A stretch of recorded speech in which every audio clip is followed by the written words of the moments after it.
Last year, Kira Duffy, who was a freshman for us from Rapid City, South Dakota, her older sister, Caitlin, was out last year with an ankle surgery that she had had after the WNIT.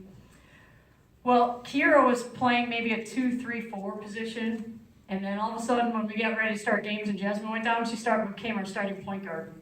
So it was really interesting. Now that kid went on, Kira Duffy ended up being Freshman of the Year in the Summit League. Had a great year for us.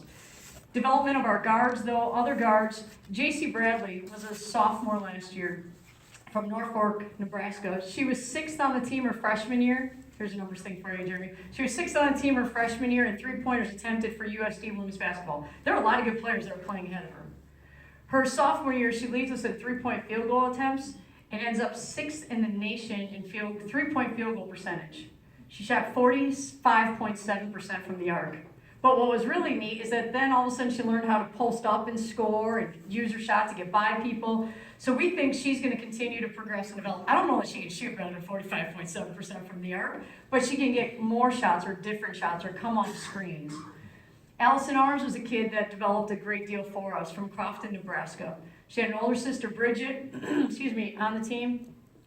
Bridget graduated, and now we have another Arms sister, Monica, as a freshman for us. We love them so much, we just hope they keep having kids. Her dad liked that, her mom did, but just not to share that story.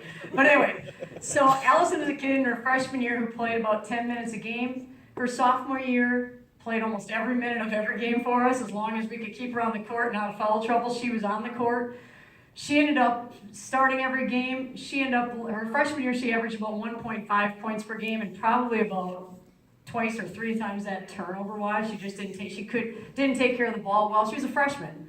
She was a freshman that got in the game and didn't want to make mistakes, and when you don't want to make mistakes, all you do is make mistakes. So now her sophomore year, once Jasmine went down, she started really taking over and doing a lot of things. And we took the ball out of her hands at times so that she could attack from different spots. But late shot clock scenarios, she got the ball in her hands an awful lot and did an awful lot of good things for us.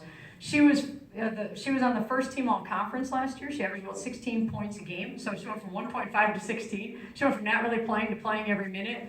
And right now she keeps getting better and better. It's really fun to watch her. She was actually ESPNW National Player of the Week in January at one point in time. She was doing things during the game that when we're on the bench, we were laughing. We're like, that's unbelievable.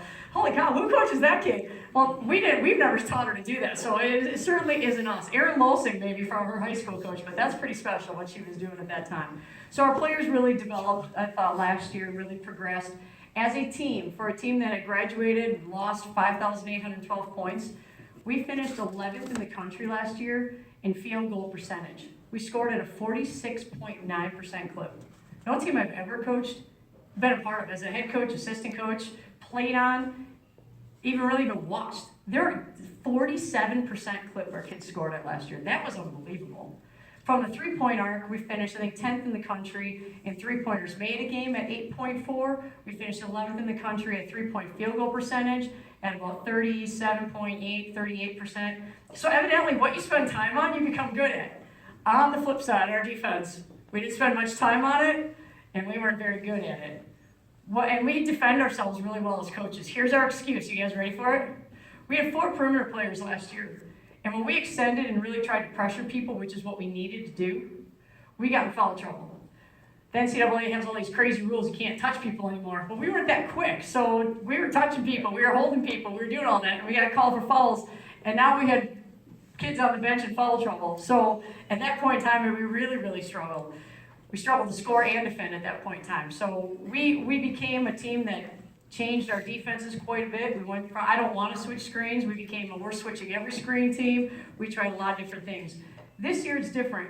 We went from a team that had 4 perimeter players last year, and we recruited 4 perimeter kids to come in as freshmen, so we have some depth in that spot, and I think Monica is more of a post kid, but let's say we're planning on having 7 perimeter kids this year. That's really good depth, and we're in good shape there. Then we had those 2 seniors come back. Jasmine, from her 5th year, is going to try to play this through, and she's having a great senior campaign at this point in time. Has remained relatively healthy for the most part. I'm trying to figure out how to be a coach that doesn't have players practice very much and still play. That's kind of difficult to keep rhythm and continuity. And then we had Caitlin Duffy come back. The NCAA granted her a 6th-year waiver. So we went from a team that had 4 perimeter players last year to 9 perimeter players this year. So the 2 scholarships we kind of planned on maybe using for some post kids as a junior college kid or a grad transfer, we kept our same kids. So that what that means for us is we don't have a lot of size inside. Not that we're that much smaller. The only spot we really lost size in is Abigail Fogg at 6'3". We may replace her with 6'1". But she looked really impressive. We won a lot of jump balls, so that was kind of fun. But we don't have that. But what we have is a group of kids that are feisty. We have some speed, we're fast, and we're feisty this year. So defensively, we can become a whole lot better. Offensively, I don't know that we can even duplicate what we did last year in terms of offensively scoring at that efficiency, but we're trying to take care of the ball better. Last year, our assist turnover ratio was 1-to-1. We wanted to get closer to 2-to-1. So if we drop down and maybe our field goal percentage from 46 or 47% down to 42, but we get more shots, we still become better. Our points per possession becomes a little bit better. So that's where we're at. We have a really, really fun group of young ladies. They have great chemistry. They have great toughness. But if you look at our schedule, we probably have, and I would argue this, maybe the toughest schedule ever for USD women's basketball in our Division I history. So I don't know who put in charge of the schedule, but evidently this person whose title at the end says head coach, and evidently when I look in my office, when I go there, that's me. So the person that we can blame for this evidently is me. And the conference this year is projected to be very, very challenging again. In women's basketball, in the whole conference, we lost IUPUI. In women's basketball, that affects us because they were a very good team. So that will impact our RPI this year as a conference. At the same time, that other team in the state that we play against that's in our conference, they're probably about as good as they've ever been. So that will be a challenge for us. They have a lot of depth, size, they shoot. Yeah, that team, I don't know, whatever their name is, okay? That one.